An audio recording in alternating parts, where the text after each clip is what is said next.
Amém. Pode ir, pastor?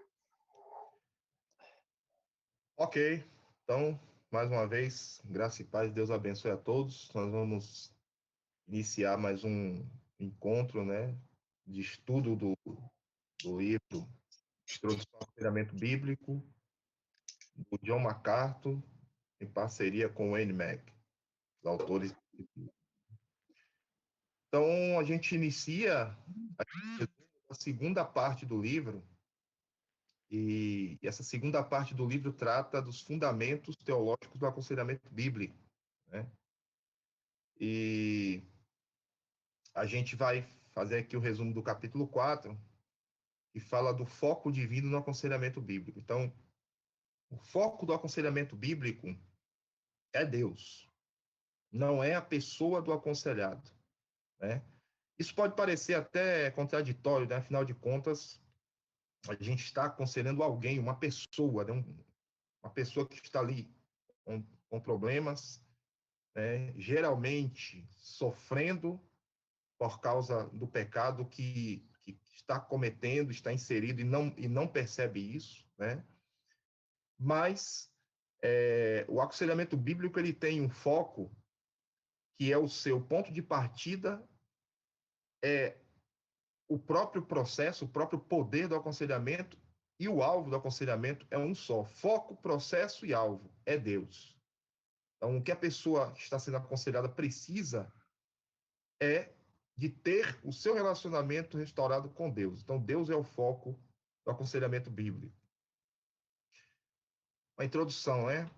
Aconselhamento bíblico é, por definição, aquele que está, o conselheiro bíblico é, por definição, aquele que está persuadido e é fiel a uma cosmovisão cristã. Isso aqui é importante porque, vamos chamar aqui de forma lúdica, didática, de óculos, né? É importante que o conselheiro bíblico entenda que ele só tem um óculos a ser utilizado no aconselhamento bíblico, que é o óculos da cosmovisão cristã. Se ele não tiver enxergando a realidade do aconselhado à luz de uma cosmovisão cristã, e obviamente é uma cosmovisão formada por conceitos bíblicos, essencialmente bíblicos, ele não poderá ajudar o aconselhado. Não poderá ajudar o aconselhado. Então, a cosmovisão cristã é o óculos com o qual o conselheiro aconselha o seu aconselhado. Bom, vamos aqui a um elemento distintivo do aconselhamento bíblico, né? Bom, primeiro, essa cosmovisão cristã, ela precisa estar na vida do conselheiro. O conselheiro tem que ser alguém que não somente enxerga a realidade à sua volta de forma bíblica, mas principalmente alguém que vive a sua realidade de forma bíblica. Ele interpreta a si mesmo biblicamente, ele corrige o que não está em conformidade em si mesmo biblicamente, ele assume diante de Deus um compromisso de viver biblicamente, e dentro desse compromisso assume também o compromisso de aconselhar biblicamente. Então, o elemento distintivo começa com a vida do conselheiro bíblico e dá vida para os pensamentos, né? Então, o que acontece? Como ele assume um compromisso de um viver bíblico, ele automaticamente assume um compromisso de pensamentos bíblicos.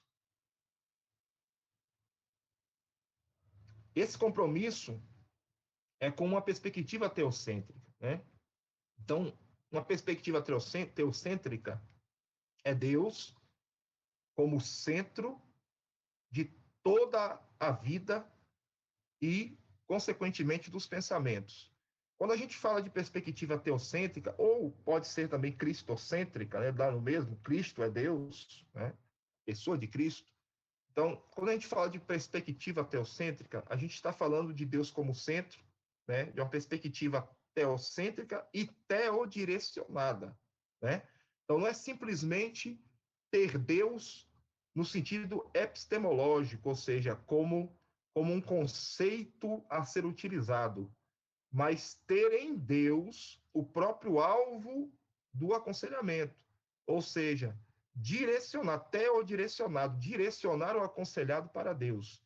É um aconselhamento que tem o seu princípio, o seu fundamento epistemológico, a sua verdade nas Escrituras, em Deus, e com o foco de direcionar o aconselhado a Deus. E isso por três razões específicas aqui, né? Podemos resumir aí, são inúmeras razões, mas resumir em três razões tema. Por que uma perspectiva teocêntrica? Por que o compromisso com uma perspectiva teocêntrica? Três razões fundamentais. A primeira, porque Deus exige isso, tá? Deus não negocia com esse princípio. Ele é a verdade epistemológica e ele é o alvo a ser alcançado. Então, ele não vai negociar com isso. Deus exige isso, isso é a primeira razão. A segunda razão é que a exaltação do eu será a destruição da alma, ou seja, o homem voltado para si, acreditando que a solução está nele e que a solução é ele, mais dele, né? Mais estima, mais autoestima, mais ego, né? Um conceito cada vez mais elevado de si mesmo. Essa exaltação do eu é a própria destruição da alma do homem. E a terceira razão é que a vida só é encontrada no paradoxo, né? Então, esse paradoxo é o paradoxo, basicamente, de Lucas 14, 26 a 33, que eu quero ler aqui, né? E pedir que os pastores acompanhem aí nas suas Bíblias. É Lucas 14, 26 a 33. A palavra de Deus nos diz assim: Se alguém vem a mim e não aborrece, palavras do próprio Senhor Jesus, se alguém vem a mim e não aborrece, ou não odeia, né? A seu pai e mãe, e mulher, e filhos, e irmãos, e irmãs, e ainda a sua própria vida, não pode ser meu discípulo. E qualquer que não tomar a sua cruz e vier após mim, não pode ser meu discípulo. Pois qual de vós, pretendendo construir uma torre, não se assenta primeiro para calcular a despesa e verificar se tem os meios para concluir? Para não suceder que, tendo lançado os alicerces e não a podendo acabar, todos os que a virem zombam dele, dizendo: Este homem começou a construir e não pôde acabar. Ou qual é o rei que, indo para combater outro rei, não se assenta primeiro para calcular se com 10.000 homens poderá enfrentar o que vem contra ele com 20.000? Caso contrário, estando o outro ainda longe, envia-lhe uma embaixada pedindo condições de paz. Assim, pois, todo aquele que dentre vós não renuncia a tudo quanto tem, não pode ser meu discípulo. Então, olha que paradoxo, né? É o paradoxo da renúncia da própria vida para estar em direção à vontade de Deus. Então, é como eu falei, né? Perspectiva teocêntrica, ela não tem Deus apenas. Começa daí, começa por aí. É inegociável o fundamento e a verdade epistemológica de Deus, as Escrituras, a revelação da vontade de Deus. Mas essa verdade epistemológica tem que conduzir ao próprio Deus, à pessoa de Deus. Então, a perspectiva é teocêntrica e teodirecionada. Tem Deus como o alvo. Então, o aconselhamento bíblico tem Deus como alvo. Imperativo moral. Qual é o imperativo moral do aconselhamento bíblico? A glória de Deus. A glória de Deus. Então, primeiramente, é necessário entender que o ser humano caído disputa pela glória que só pertence a Deus. Então, essa é a realidade do ser humano.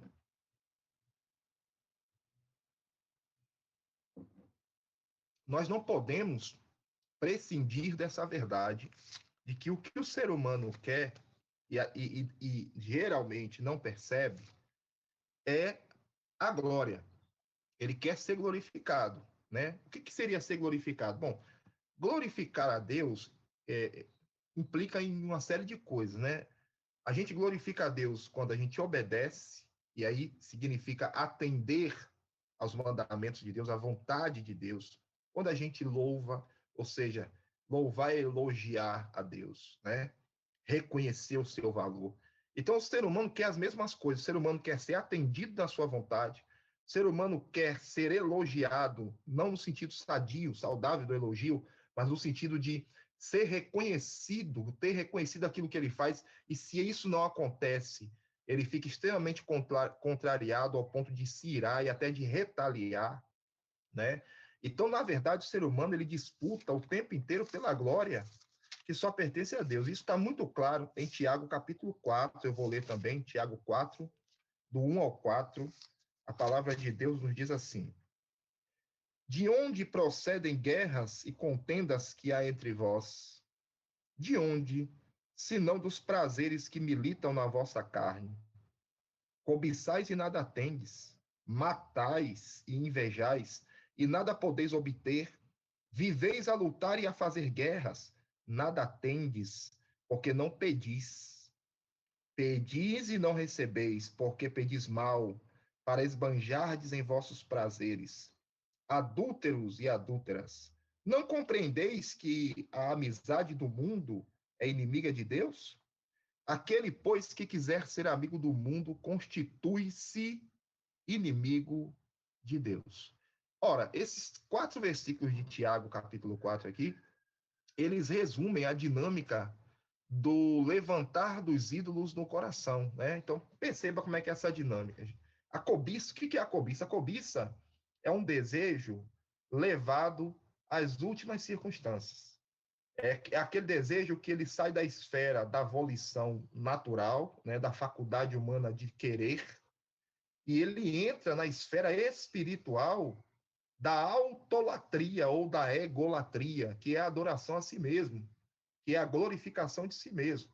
Então, é quando eu estou disposto a qualquer coisa, mas é a qualquer coisa mesmo para obter o que eu quero. Isso é a cobiça. E nessa dinâmica, como é que acontece? Acontece que eu foco em alguma coisa e não necessariamente essa coisa, a princípio, possa ser um pecado, né? Nós temos a capacidade de transformar até as coisas boas, as coisas louváveis, em pecado, em ídolo para o nosso coração, né? Então, o que acontece? Eu transformo um desejo numa necessidade, né? A cobiça começa por aí. Eu transformo numa necessidade. Eu vou dizer, eu preciso. Ora, alimentação é necessidade, né? Então, quando eu digo que eu preciso comer, realmente eu preciso comer. Agora, tem coisas das quais eu realmente não preciso. Mas eu transformo isso numa necessidade, né? Para a vida e apresento como necessidade. Eu preciso. Ora, se a pessoa de quem eu estou solicitando isso, ou que pode me ajudar, não me ajuda imediatamente, eu transformo a necessidade automaticamente em, em um desejo, né? Eu quero, de qualquer maneira.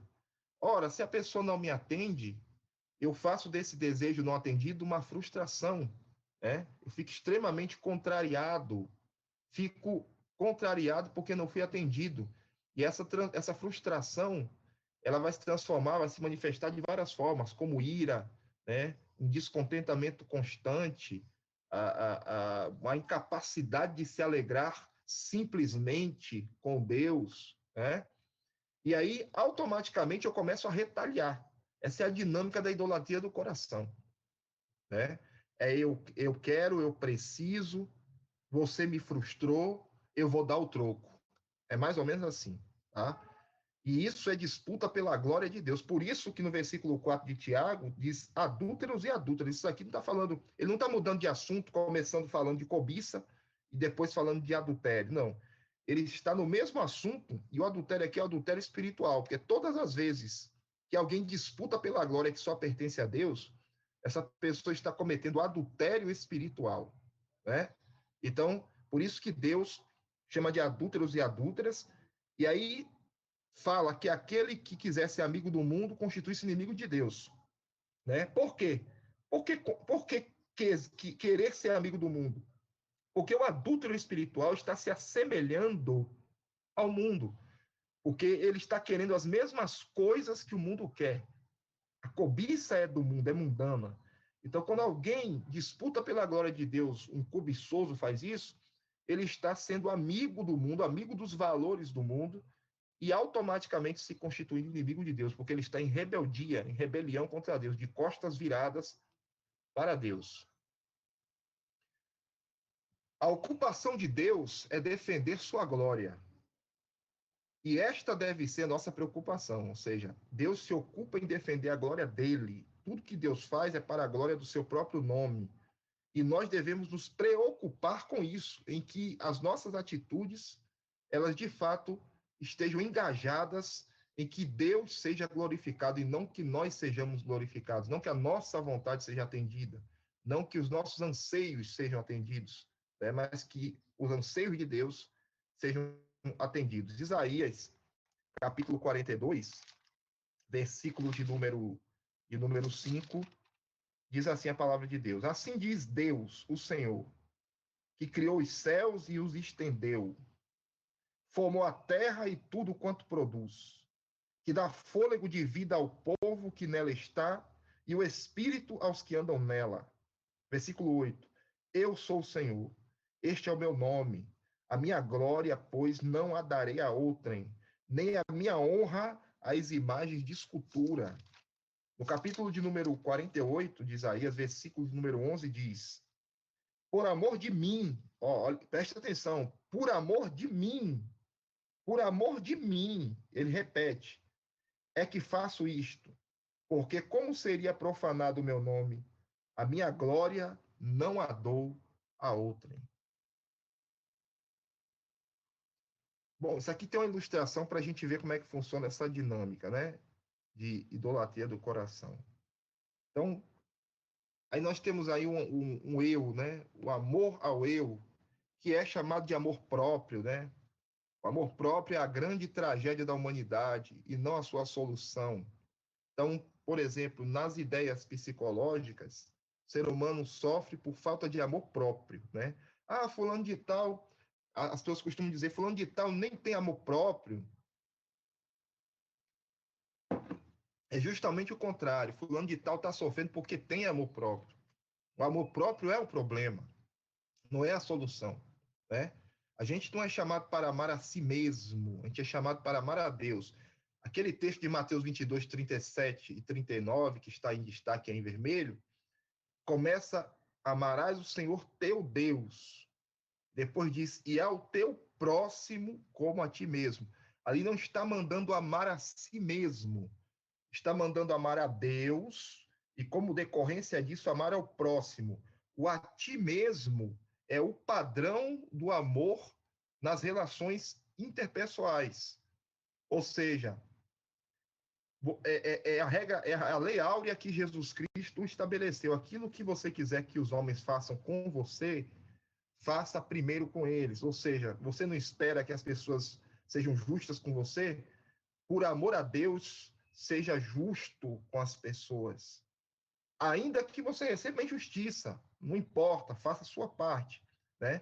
Então, em lugar nenhum a Bíblia manda amar a si mesmo. O amor próprio é a grande tragédia da humanidade e não a solução, né? Por exemplo, Lucas, né, que nós já lemos, eu vou repetir apenas os versículos 26 e 33 do capítulo 14 de Lucas, né? Se alguém vem a mim e não aborrece a seu pai, e mãe, e mulher, e filhos, e irmãos, e irmãs, e ainda a sua própria vida, cadê o amor próprio aqui? Não pode ser meu discípulo. Versículo 33. Assim, pois, todo aquele que dentre vós não renuncia a tudo quanto tem, cadê o amor próprio? Não pode ser meu discípulo, né? Aí o apóstolo Paulo, ele fala, e Lucas registra em Atos capítulo 20, versículo 24. Porém, em nada considero a minha vida preciosa. Em nada considero a minha vida preciosa. Olha, cadê o amor próprio? Em outras palavras, a minha vida não tem qualquer valor, não tem qualquer preciosidade, a menos que complete com alegria a carreira e o ministério que recebi do Senhor para dar testemunho do evangelho da graça de Deus. Trocando em miúdos, o apóstolo Paulo está dizendo, a vida em si não tem valor. Amém. Isso na perspectiva humana, tá, irmãos? Na perspectiva divina, nós sabemos muito bem que existe a dignidade implícita no homem, porque o homem é a imagem e semelhança de Deus, mas essa dignidade, quem dá ao homem é o próprio Deus, não é o homem que dá ao homem, né? É Deus quem dá ao homem. Então, na perspectiva humana, de eu olhar para mim, a minha vida só tem valor se for vivida para a glória de Deus. É isso que o apóstolo Paulo está falando aqui, sem tirar nem pôr. É exatamente isso. Na minha perspectiva, olhando para mim, quando eu olho para o próximo, eu olho para o próximo reconhecendo a dignidade nele dada pelo próprio Deus. Mas quando eu olho para mim, eu preciso entender que a minha vida só faz sentido, só tem valor se for vivida para a glória de Deus. É isso que o apóstolo Paulo está colocando aqui muito claramente.